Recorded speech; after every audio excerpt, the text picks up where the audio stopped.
तो यो भ्रम जब दूर हो जाएगा, जब तक यो भ्रम रहेगा ना, ऐसा हमारी भागवत पुराण में आता है कि एक कथा आती है सुखदेव मुनि की।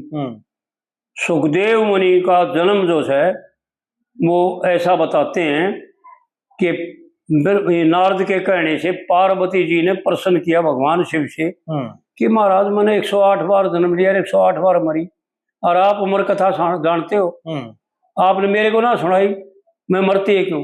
अब तने कही है ना कदे, कथा तो बहुत लंबी है पर बुलाई चाल। तो हिमालय में ले जा करके और वहां पर कथा सुनाने लगे। तो वहां पर एक पीपल का पेड़ था सूखा हुआ, और उसकी खोगर में कोई तोते का बच्चा बतावे हैं, ऐसा कथा में आता है कि वो किंडम होया पड़ा था, सूख रहा था, माँ बाप चले गए थे और वो बच्चा पड़ा था उसमें सूख रहा था।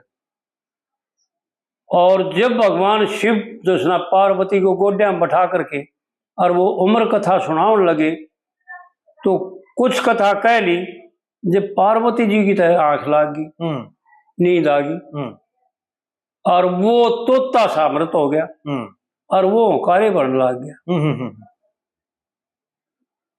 जब भगवान शिव ने देखा कि रे ये पार्वती की तो आंख लाग गई, वो कार्य कौन भरे, जब ध्यान करके देखा तो उस पीपड़ के खोडर में जो है ना वो तोता जो है ना सामृत हो रहा और वो कार्य भरा था। भगवान शिव बोले भाई बाहर आ, तेरे को तो अधिकार नहीं था। कि महाराज अधिकार तो आड़े यू हो गया जब आप नारायण के मेरे ऊपर कृपा कर दी, इससे बड़ा और मेरा अधिकार क्या होगा, आप आए आड़े गए और मेरे पीपड़ के नीचे बैठ गया। ना भाई, तो भगवान ऐसा कथा में आता है, भगवान शिव ने तो बाज का रूप धारण किया और वो लेकर के खोडर मात बाजा, तो भगवान शिव उसके पाछे लाग लिए।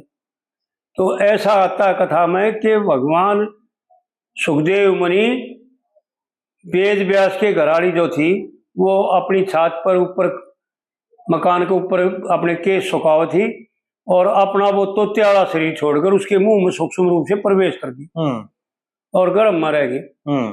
और ऐसा कथा माता के 12 वर्ष तक उसके गर्भ में रहे।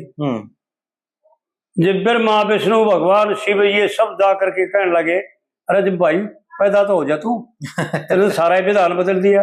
कि ना देख सुनो मेरी बात, पैदा होने की बात छोड़ दो, मैं सुखी, मैंने कोई दिक्कत नहीं, और मेरी माँ सुखी, अगर मेरी माँ तो बूझ लो इसने, अगर इसने कोई दुख महसूस होता हो तो मेरी जान जाओ बेशक, मैं बाहर आ जाऊंगा और भगवान शिव मेरे को मार दे, कोई दिक्कत नहीं मेरे को। लेकिन जब मेरी माँ भी सुखी है और मैं भी सुखी हूं तो फिर तुमने क्या दिक्कत है, मैं तो बाहर ना आऊं। भगवान बोले, फिर भगवान शिव बोले कि भाई तेने तो विधान ने बदल दिया, सारा है हमारा खेल है बदल दिया, हमारा रचनाएं बदल दी तेने सारी। 12 वर्ष हो गए जो कोई 9 महीने राख रहे औरत के गर्भ में जी, तेने 12 वर्ष बचा दिए कि महाराज फिर आप मैंने माफ करते हो, मैंने माफ किया था, तू बाहर आ जा। तो ऐसा बताते हैं भगवान से वो सुखदेव मुनि गर्भ से बाहर आकर के होते के साथ 12 वर्ष के तक पेट गर्भ में थे और बाहर आकर के शरीर अपना छोटा हाथ धारण करके और नाल ने कांधा घेर कर जंगल में चले गए। लेकिन वो जंगल में जाकर के एक संशय थी उसका कि औरत नाम के वृक्ष के तले कभी ना निकलते, यानी उसके दिमाग में ये फतूर था कि इस मोक्ष मार्ग से उस परमात्मा से वंचित करने का एक ये औरत ही सोचना बाधक है, ऐसा बाधक है, ऐसा स्वरूप है कि बांध लेती है जी। लेकिन जब सुखदेव मुनि ने उसको सारा ज्ञान सिखाया अपना बेटा करके, और फिर जब उसने न्यू देखा कि भाई ये संशय जो एक विषय प्रधान विषय जो उसका टूटा नहीं, तो जनक राजा का भेजा गृहस्थी के घर, और वहां जाकर के जनक ने अपनी रानियों के पास सलाया सुखदेव को, ऐसा कथा में आता है।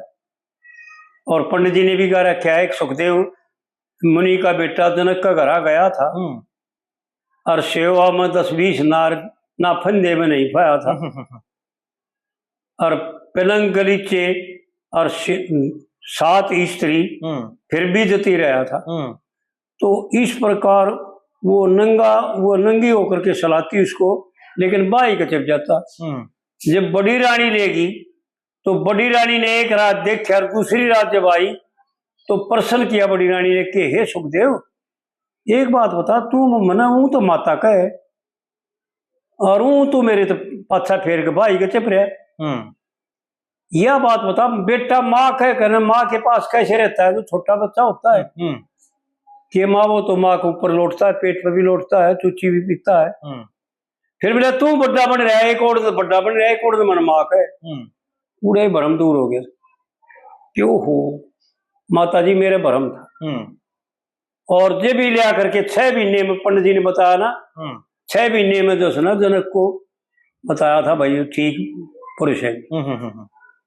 तो जब जो है ना उसका ये भ्रम दूर हुआ था, तो हमारा जो है ना पंडित जी का ये वर्णन है, ये कथन है कि भाई माया ही परमात्मा का खेल है, वह माया के द्वारा ही वो भरमाया जाता है। स्त्री तो केवल माध्यम है। फिर यो स्त्री के लिए अपने आप बर्बाद होता है। हाँ बिल्कुल ठीक है। जो पंडित जी की वाराग्नि करवाई थी ना जी, बिनाई में मरवा दे नरभाग लगाई हो से, उसमें यही दिखाया पंडित जी ने कि ना औरत नहीं, तू देखा है ना उस रूप में तो औरत ऐसी है। अगर तू नहीं देखा दूसरे रूप में देखेगा तो फिर औरत ऐसी है। कहे लक्ष्मी चंद 360 मरे पर बेदार लगाई हो। औरत का कोई लेस लवा नहीं है तेरे को मारने में। वह खुद मरने लाग रही, वह तेरे ऊपर आसक्त होकर मरता है, तू उसके ऊपर आसक्त होकर मरता है। जीव दोनों है और शरीर दोनों का एक मिट्टी से बना है, और एक का कामना है, एक का भोग विषय है, दोनों आ गए और दोनों जो है ना नरक में चले जाते हैं और दुख पर दुख उठाते हैं। और ये नहीं जाना, किसी ने भी नहीं जाना आज तक कि यो जो आनंद इससे महसूस करता है ना तू, यो इससे नहीं है। अगर इससे होता तो या तेरे पास नहीं आती, तेरे से संबंध नहीं जोड़ती, या भी इस आनंद को तेरे में मान रही है और तू इस आनंद को अब इसमें मान रहे, और है दोनों के भीतर जी। क्योंकि आनंद जब तक है, जब तक ब्रह्मचारी काम है, जब तक इंद्रिय काम है, इंद्रियों में शक्ति है। जब इंद्रियों का ब्रह्मचर्य क्षीण होकर के और बीमारी होकर के ये कमजोर पड़ जाएंगी, तो ना वो आनंद ले सकता ना वो आनंद ले सकता। ना बिल्कुल ठीक है।